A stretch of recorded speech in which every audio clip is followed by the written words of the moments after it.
개인적으로 중학교 때 요한계시록을 처음 읽었는데 이게 굉장히 무서워하면서 읽었던 기억이 납니다. 굉장히 이렇게 막 벌벌 떨면서 특히 이제 13장 막 666 나오면 특히 이제 그 92년이었죠. 다미선교회 아시는 분 계실지 모르겠습니다. 92년이면 이제 제가 중학생 때인데 중학생 때니까 이제 막 보일 때죠. 많이 알 때죠. 아주 요란했었습니다. 중3 때였던 것 같은데 아주 그 달미선교회 10월 20 며칠 날 다 천국 간다 이러면서 아주 유명했던 그런 이단이 있었습니다. 요한계시록이 그런 어떤 미래의 일, 또 암시, 묵시 이런 것들 때문에 우리에게 좀 어려운 책으로 들려지고 읽혀지기도 합니다. 대중문화 영향도 많이 있었죠. 뭐 오맹이라든가 그다음에 또 뭐 세븐 사인 뭐 이런 거 혹시 아세요? 뭐 그런 영화들 아주 많이 있었습니다. 어떤 묵시록적이고 암울한 그런 미래에 대한 내용들이 많이 있었죠. 특별히 이제 뭐 노스트라다무스니 밀레니엄이니 이런 것들이 겹치면서 요한계시록이 아주 막 무서운 책으로 그렇게 읽혀졌었습니다. 그래서 요한계시록 자체가 가지고 있는 내용보다는 요한계시록 외적인 어떤 요소들로 인하여서 요한계시록을 읽는 길이 좀 어렵고 교회 안에서 꺼려지기도 하고 그랬었죠. 특별히 이제 이단들이 최근에 이제 신천지 같은 이단들이 요한계시록을 많이 인용하고 또 오용하고 또 자기들 마음대로 왜곡하는 바람에 요한계시록에 대한 이해가 좀 더 어그러지고 말았습니다. 그러나 사실 이제 이 요한계시록은 박해받는 교회에게 쓴 주님의 위로의 말씀입니다. 이 안에서 우리가 많은 위로를 얻고 또 천국에 대한 소망을 우리가 다시 한번 확인할 수가 있는 것이죠. 그래서 한 주에 한 장씩 수요일마다 목표는 한 주에 한 장씩 그래서 22장을 22주 동안 보는 게 이제 목표입니다. 그러다 보니까 이제 많이 좀 생략을 하고 중요한 것들만 이렇게 좀 쭉 살펴보고자 합니다. 제가 미리 이제 말씀을 드리면은 요한계시록을 이제 보면서 참고할 만한 몇 권의 책들이 있습니다. 칼빈 같은 경우는 이제 요한계시록 주석을 쓰질 않았죠. 그래서 칼빈 주석은 없고요. 제가 이제 설교 때도 보고 공부하는 책들 중에는 이제 몇 권이 있는데 이제 그레고리 비일이라는 신학자가 쓴 요한계시록 주석이 있습니다. 그 책은 주석이지만 굉장히 감동이 있는 주석이에요. 그래서 원래 NIGTC라고 굉장히 두꺼운 요한계시록 주석이 있는데 그걸 이제 이 GK 비일이라고 우리가 줄여서 이야기하는데 그분 이제 줄여서 내신 책입니다. 주석인데 굉장히 은혜롭습니다. 혹시 관심 있으신 분들은 사서 보시면 좋겠어요. 제가 이제 설교 때도 많이 인용하고 제가 공부할 때 많이 보는 책입니다. 그 다음에 그 책 한 것과 다른 책은 이제 총신대학교의 이상훈 교수님이 쓰신 개혁주의 관점에서 바라본 요한계시록이라는 책이 있습니다. 그래서 개혁주의 종말론의 관점에서 바라본 요한계시록. 그래서 이건 이제 이상훈 목사님께서 지금까지 설교하시고 강의하셨던 내용을 모아놓은 책이에요. 그 GK 비일의 책은 이제 초록색이고 이상훈 교수님의 책은 빨간색입니다. 그래서 제 책상에 이렇게 두 권이 놓여있는데 아주 예뻐요. 하나는 초록색, 하나는 빨간색. 그렇게 두 권이 있고 또 하나 여러분들께서 요한계시록을 좀 쉽게 그리고 좀 정말 쉽게 좀 보고 싶다, 부담 없이 보고 싶다라고 그런 마음이 있으신 분들에게는 이제 부흥과 개혁사에서 나온 만화 요한계시록을 제가 적극 추천해 드립니다. 1권과 2권, 이제 두 권으로 나뉘어져 있는데 이 만화의 힘이란 걸 제가 그 시리즈를 볼 때마다 느낍니다. 만화 구원론, 만화 기독교 강요, 만화 십계명, 만화 주기도문, 만화 사도신경. 제가 처음에는 선우 사주려고 줬다가 제가 보고서 은혜 받는 그런 시리즈들이죠. 그래서 만화 요한계시록 같은 경우에도 굉장히 큰 유익을 여러분들이 얻으실 수 있습니다. 바르게 잘 이렇게 정리를 해 놓으셨습니다.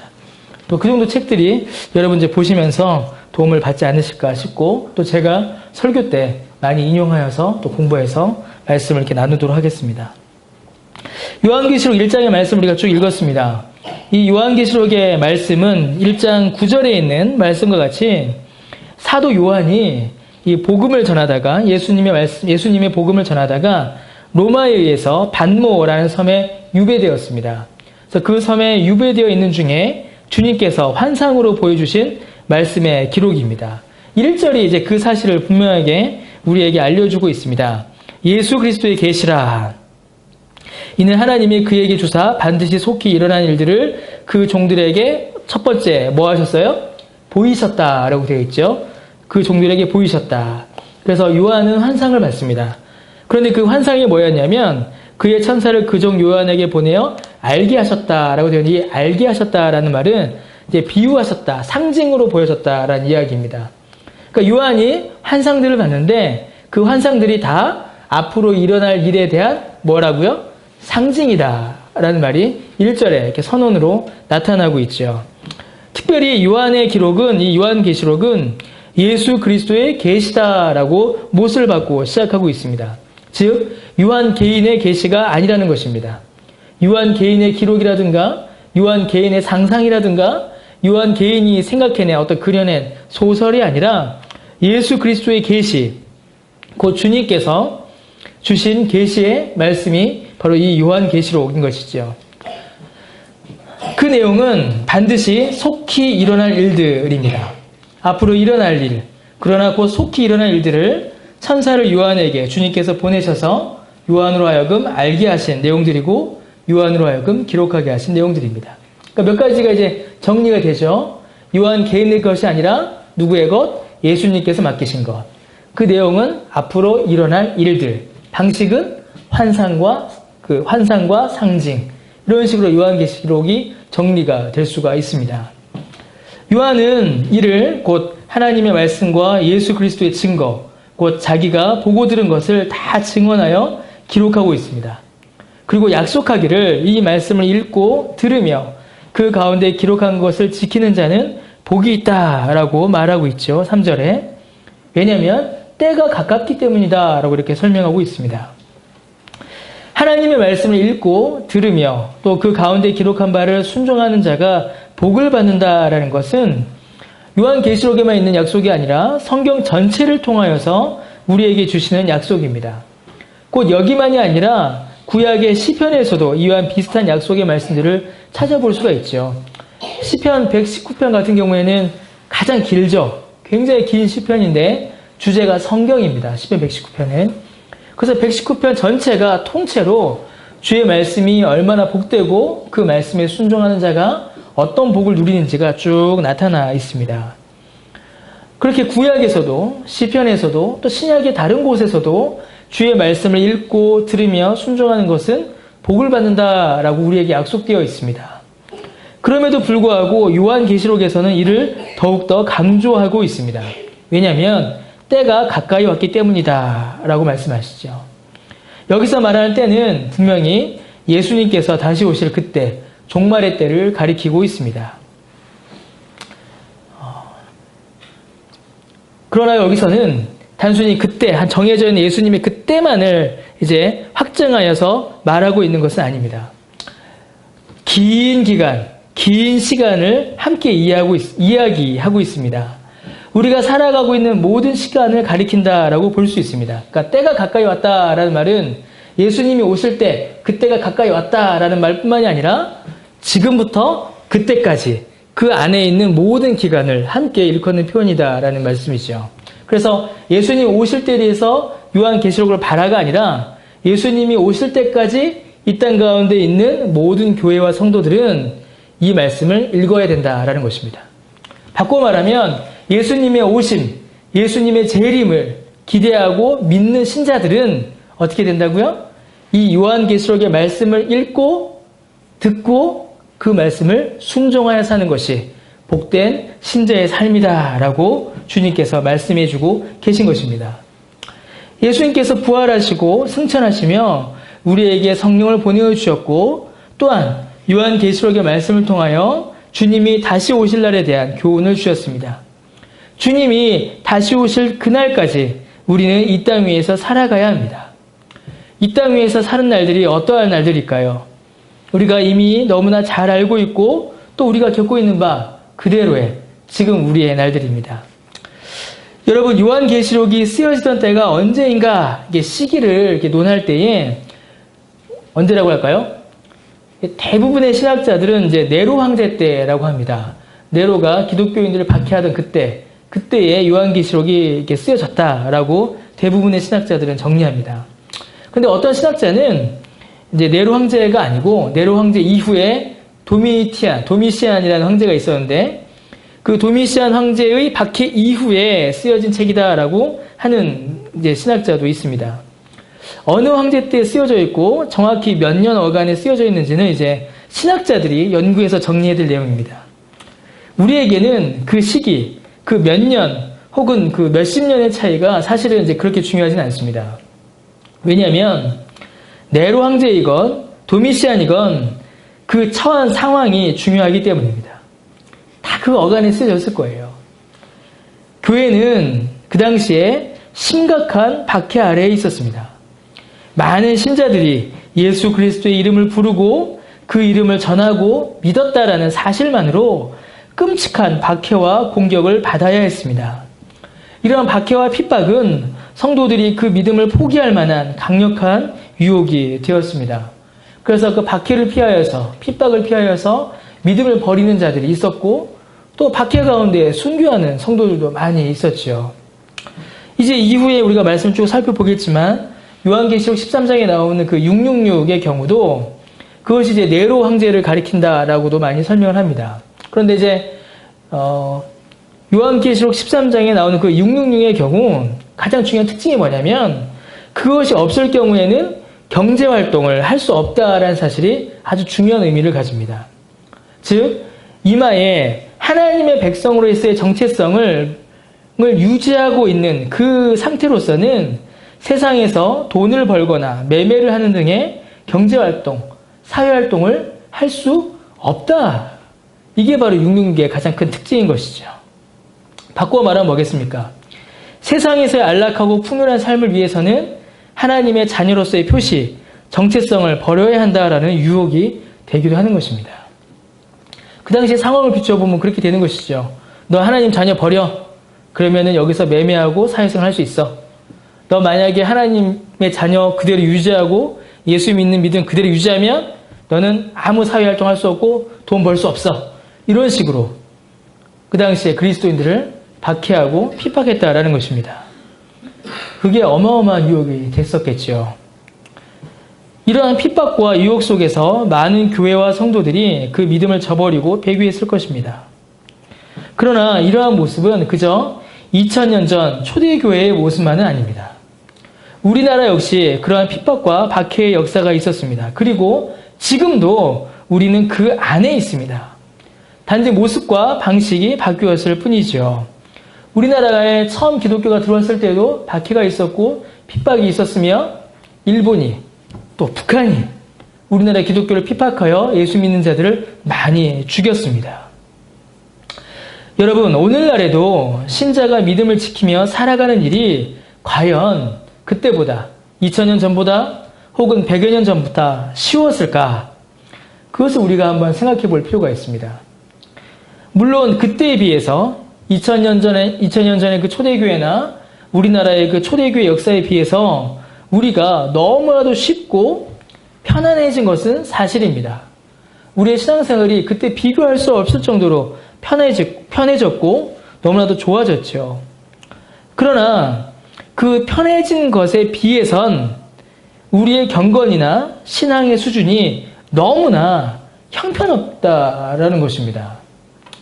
상황과 환경이 좋아지면 신앙도 좋아지고 교회의 경건도 좀 이렇게 좋아지면 좋겠는데 2000년 전 혹은 100여 년 전, 30년 전, 20년 전에 비했을 때에 우리의 교회의 모습이, 우리의 신앙의 모습이 과연 이 문명과 기술의 발달만큼 좋아졌는가?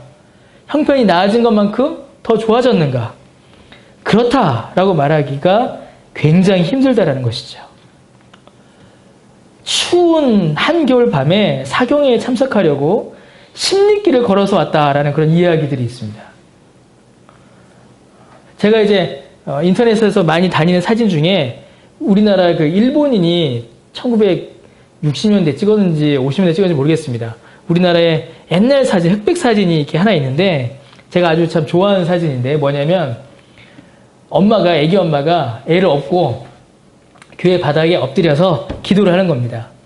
근데 애기 엄마가 푸대기라고 하죠. 뭐라고 하죠? 여기 다에 엎고 기도하고 그 앞에는 낡아 빠진 성경책이 있고 엄마가 무릎 꿇고 성경책 기도하는데 이 옆에는 이게 엎혀있는 애의 누나쯤 되겠죠? 그 애가 여기 앉아서 엄마를 이렇게 쳐다보는 그런 흑백 사진이 하나 있어요.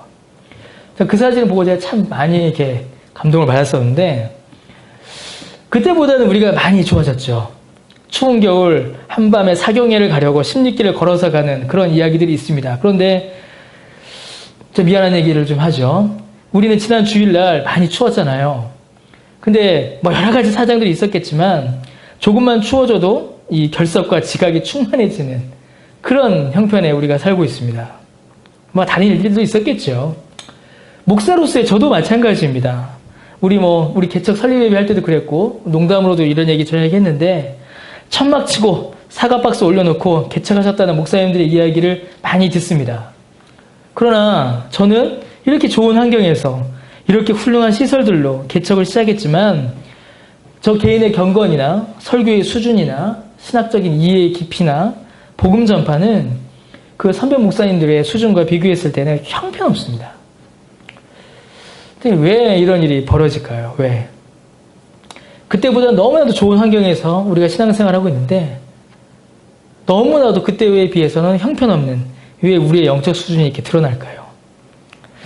지금 우리에게는 여러분 환경의 어려움이나 권력의 박해나 어떤 핍박과는 다른 형태로 우리에게 박해와 핍박과 환난이 찾아오기 때문에 그렇습니다. 우리가 요한계시록을 읽어야 될 이유가 바로 여기에 있습니다. 우리에게 편안함과 안락과 즐거움을 주는 이 세상의 환경들, 편안한 환경들이 오히려 우리의 믿음을 공격하는 박해가 되고 핍박이 되고 공격이 되고 있다는 겁니다. 어떻게 해요?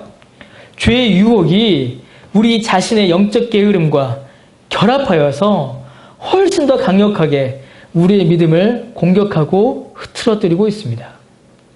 우는 사자가 실제로 로마에서는 우는 사자가 믿는 자들을 찢어 죽였죠. 물어서 죽였습니다. 지금은 어떻게 될까요? 우리 안에 게으름이, 인터넷이, 세상의 문화가, 향락이 우는 사자와 같이 우리를 삼키려 달려들고 있는 그런 세상 가운데 우리가 살아가고 있습니다. 세상의 기술과 문명이 놀랍게 발전했죠. 기술과 문명의 발달은 편리함도 우리에게 주었지만 죄의 발달이라는 결과를 또한 낳았습니다. 세상의 공격이 여전히 우리 자신에게 남아있는 죄와 세상을 사랑하고 육체의 정욕을 쫓으려는 그 본성이 너무나도 강력하게 우리를 넘어뜨리며 하나님으로부터 멀어지게 하고 있는 것입니다. 그래서 어쩌면 2000년 전의 초대교회보다 100여 년 전의 한국의 신앙의 어른들보다 지금 우리가 영적으로 더 심각한 박해와 핍박 가운데 있는지 모릅니다. 육적으로는 괜찮겠지만 영적으로는 더 비참하고 피폐한 상황 가운데 있는 것입니다. 여러분, 요한계시록의 말씀은 분명히 미래에 일어날 어떤 사건들을 보여주고 있습니다. 미래에 이러한 일들이 일어날 것이다. 주님께서 다시 오실 때 이러한 일들이 있을 것이다. 그러나 동시에 오늘을 살아가는 교회를 향한 말씀이기도 합니다. 2000년 전에 너무나도 가혹한 핍박과 박해 가운데서 고통받던 그 교회들을 향하여 이 말씀을 주시고 격려하시고 위로하시고 새 힘을 주셨듯이 또 오늘 바로 여기에서 바로 이곳에서 세상의 유혹과 자신의 죄된 본성을 극복하지 못해 죄 가운데 허덕이는 우리를 향하여서 또 지금도 닥치는 마음의 어려움과 환난과 고통과 슬픔 가운데 있는 우리를 향하여서 주님께서 주시는 위로의 말씀이요 소망의 말씀이 되는 것입니다. 그러므로 이 마지막 때에 이 안에 기록되어 있는 말씀을 읽고 들으며 순종하는 일이 얼마나 복된 일이겠습니까? 야, 요한계시록 어려워. 요한계시록 2단이나 보는 거야. 요한계시록 미래의 일이잖아. 덮어놔. 그럴 게 아니라 이 말씀을 펴서 읽고 깨달아 알고 순종하는 것이 너무나도 귀한 일이 되는 것입니다. 세상의 유혹과 내 안에 일어나는 죄의 본성들을 맞서 싸우며 오늘을 살아가는 우리에게 앞으로 오실 예수님을 바라보며 살아가는 우리에게 이 말씀을 보는 일이 너무나도 복된 일인 것이죠. 요한계시록을 읽는 일이 어려운 이유 중에 하나가 바로 이 사실을 놓치기 때문입니다.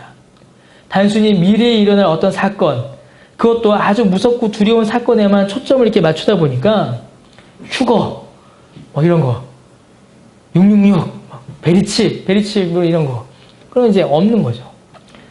이상한 이야기들, 그런 데만 초점을 빼앗기고 요한계시록에 대한 이야기를 영화에서만 보고 그러니까 이 요한계시록을 보지 못하고 이 안에 있는 놀라운 그 위로와 복의 말씀을 우리가 놓치고 마는 겁니다. 교회와 신자들에게 주시는 위로의 말씀이라는 사실을 우리가 놓아버리고 마는 것이죠. 그래서 어떤 분은 뭐라고 하시냐면 앞에 다 목회서신들이 있었잖아요. 요한계시록은 주님의 목회서신이다 라고 말씀하시는 분도 계십니다. 주님께서 주님의 양떼들을 목양하시기 위하여 쓰신 말씀이다 라고 그렇게 설명한 분도 계세요. 이러한 사실은 이 편지의 수신자들을 밝히면서 더욱더 분명히 드러납니다. 예수님께서는 이 계시와 말씀을 교회들에게 보내라 라고 말씀하십니다. 교회들에게 보내라. 그러면서 11절에 그 교회 명단이 등장하죠. 7개의 교회가 등장합니다. 제가 이 7교회가 참 마음에 고통이 좀 있어요. 슬픔이 볼 때마다. 뭐냐면 이제 제가 신학생 때 중소홀로의 전도사고시를 봐야 했습니다. 근데 중소홀로의 전도사고시 시험 문제 중에 뭐가 나오냐면 요한계시록에 7교회를 쓰시오가 나왔어요. 제가 썼을까요? 못 썼을까요? 못 썼습니다. 예. 얼마나 혼나는지 모릅니다. 그것도 모르면서 무슨 신학교를 갖고 전도사가 되려고 하냐고. 예. 갑자기 그때 생각이 확 나네요. 이 7교회가 등장하죠. 7교회 뭡니까? 에베소 교회, 서머나, 버가모, 두아디라, 사데, 빌라델비아, 라오디게아. 이렇게 7개의 교회가 등장합니다. 예수님께서는 이 계시의 말씀을 교회들에게 보내라라고 이렇게 말씀하십니다. 7개의 교회가 등장하죠. 요한계시록의 중요한 특징 중 하나는 이 숫자가 의미하는 바가 있다라는 겁니다. 그래서 우리가 요한계시록 쭉 보면서 이렇게 숫자들이 나오는 거, 가장 많이 오용된 숫자가 뭘까요? 요한계시록에서 14만 4천입니다. 666도 있고 14만 4천. 신천지가 14만 4천 명 모이면 예수님 다시 오신다. 새하늘 신천신지 열린다고 했죠. 근데 14만 4천은 뭘까요, 여러분? 실제로 물리적인 수의 14만 4천이 아니죠. 14만 4천은 상징수입니다. 어떻게 상징수예요?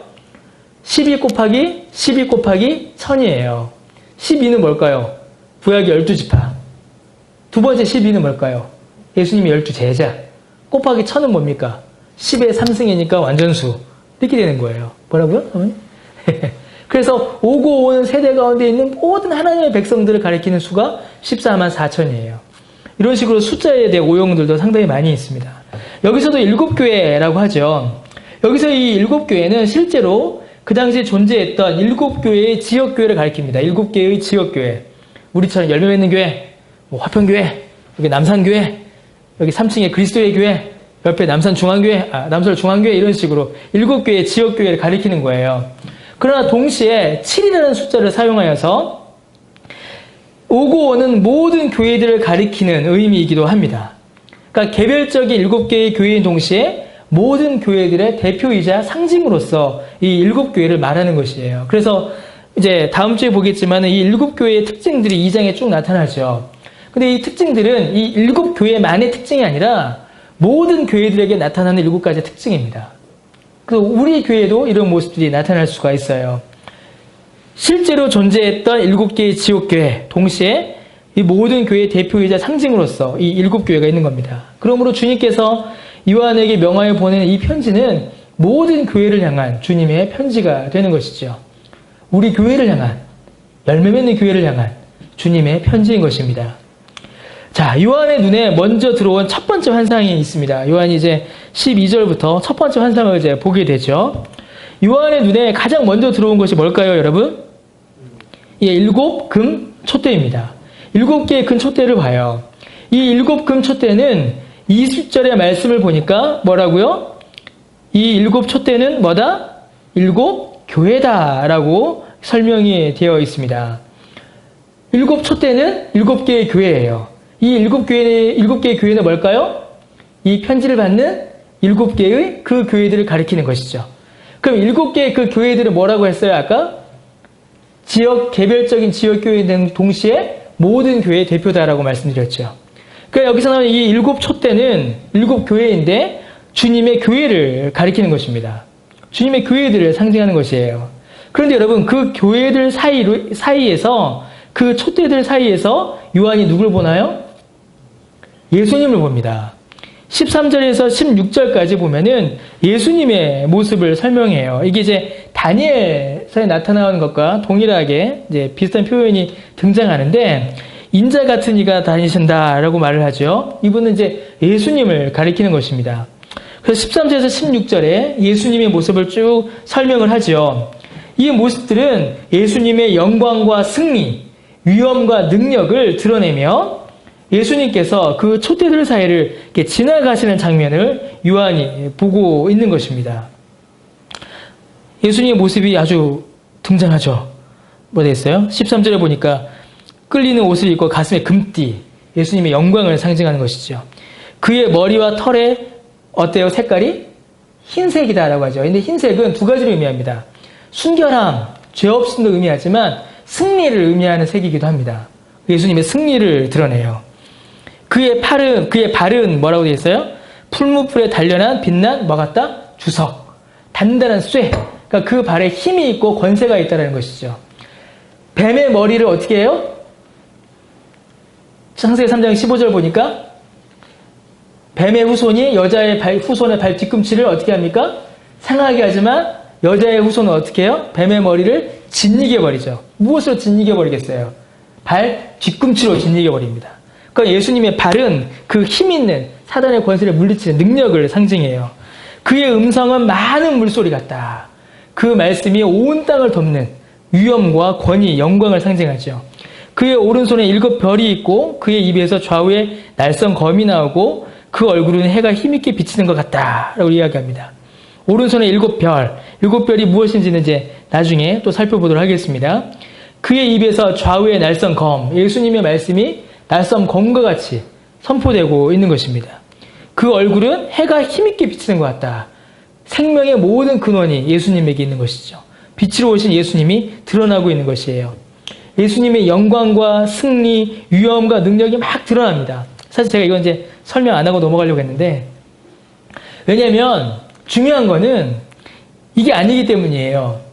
예수님의 이 외양, 이건 나중에 다시 한번 등장합니다. 중요한 거는 여기서 설명된 예수님의 외양이 아니라 예수님께서 7 촛대 사이를 지나셨다라는 겁니다. 거닐고 계신다라는 것이에요. 예수님께서 그 사이를, 7 촛대들 사이를 이렇게 다니시면서 함께 계신다라는 것입니다. 이게 중요합니다.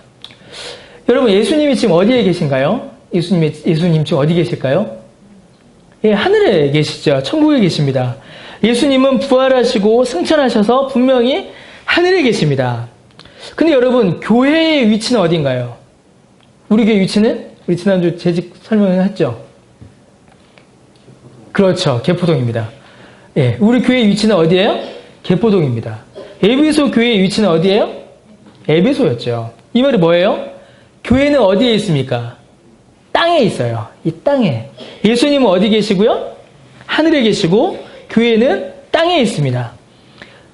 그런데 여러분, 오늘 말씀을 보니까 하늘에 계신 주님께서 금 촛대 사이를 거니시는데 그 금 촛대는 뭐라고요? 교회다라고 말합니다.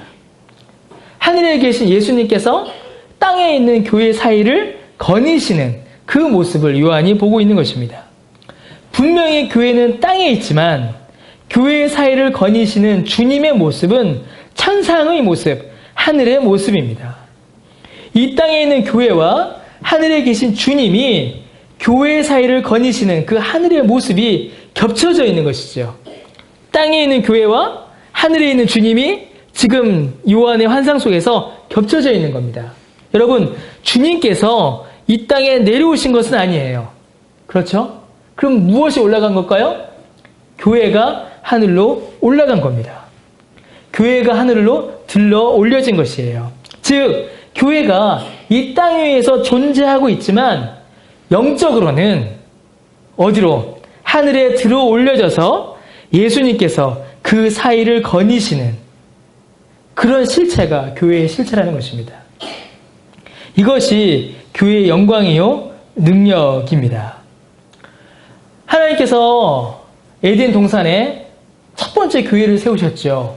그 첫 번째 교회가 무엇이었습니까, 여러분? 아담과 하와였죠. 아담과 하와를 불러서 하나님께서 첫 번째 교회를 만드셨습니다.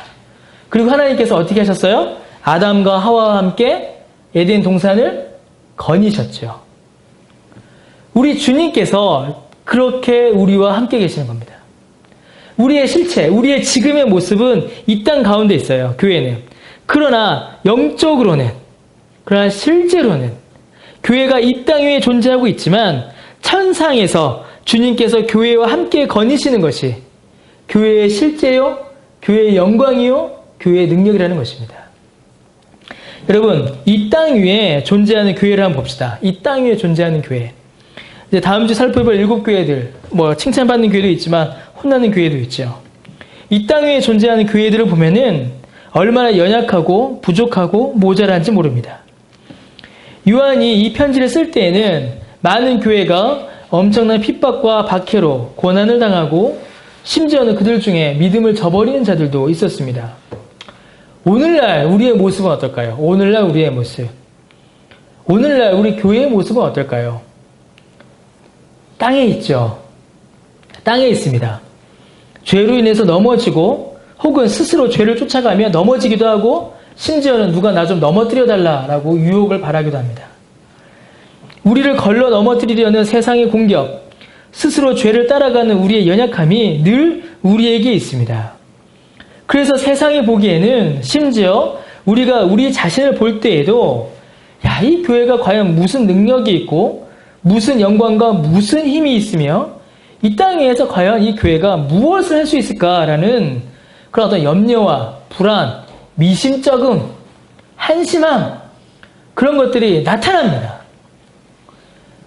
우리 교회를 봐도 그렇죠. 우리 교회 아직 연약하죠. 작습니다.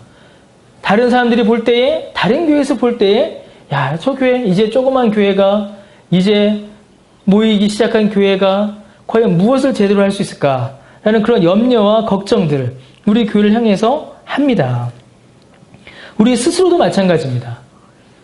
내 개인을 봐도, 여러분 스스로를 봐도 그걸 크게 다르지 않을 것 같아요.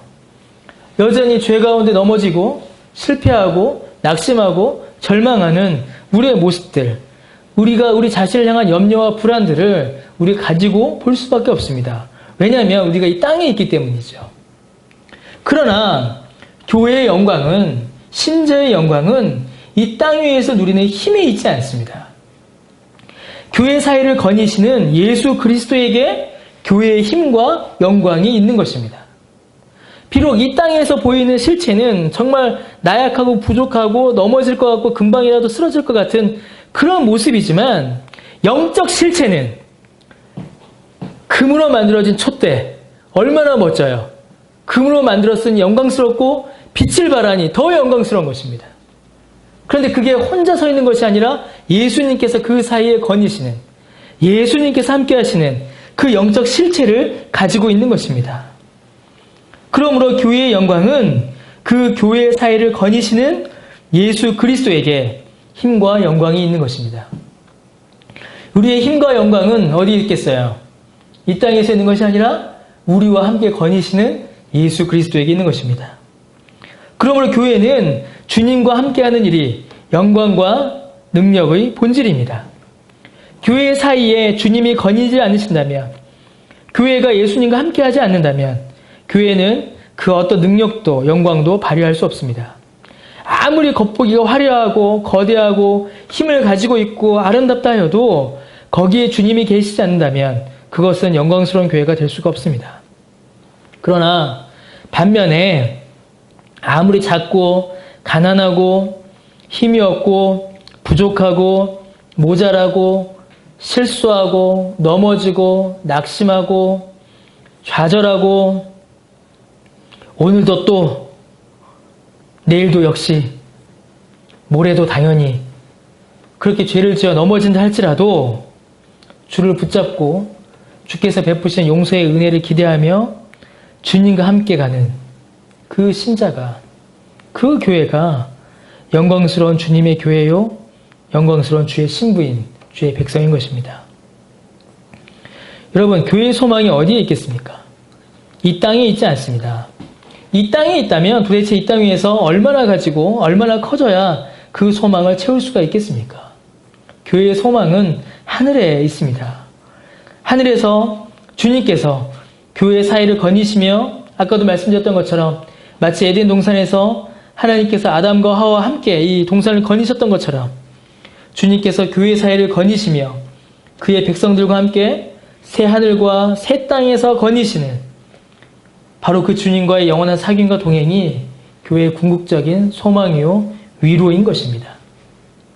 그래서 어떤 신학자는 요한계시록을 통해서 방금 말씀드렸던 것처럼 현실의 교회를 향하여 미래의 새하늘과 새 땅의 영광을 바라보게 한다라고 이렇게 설명합니다. 왜요? 이 땅의 교회의 비참한 모습은 지나가고 새하늘과 새 땅에서 주님과 영원히 누릴 그 영광의 나라가 교회와 성도들의 위로요 소망이 되기 때문입니다.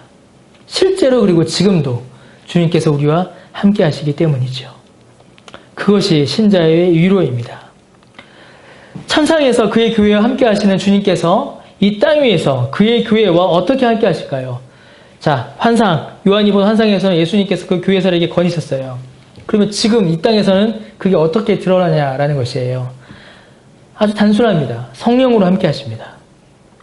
우리에게 성령을 보내셔서 주께서 보내신 성령의 충만으로 주님이 우리와 함께 하십니다. 또 어떻게 함께 하실까요?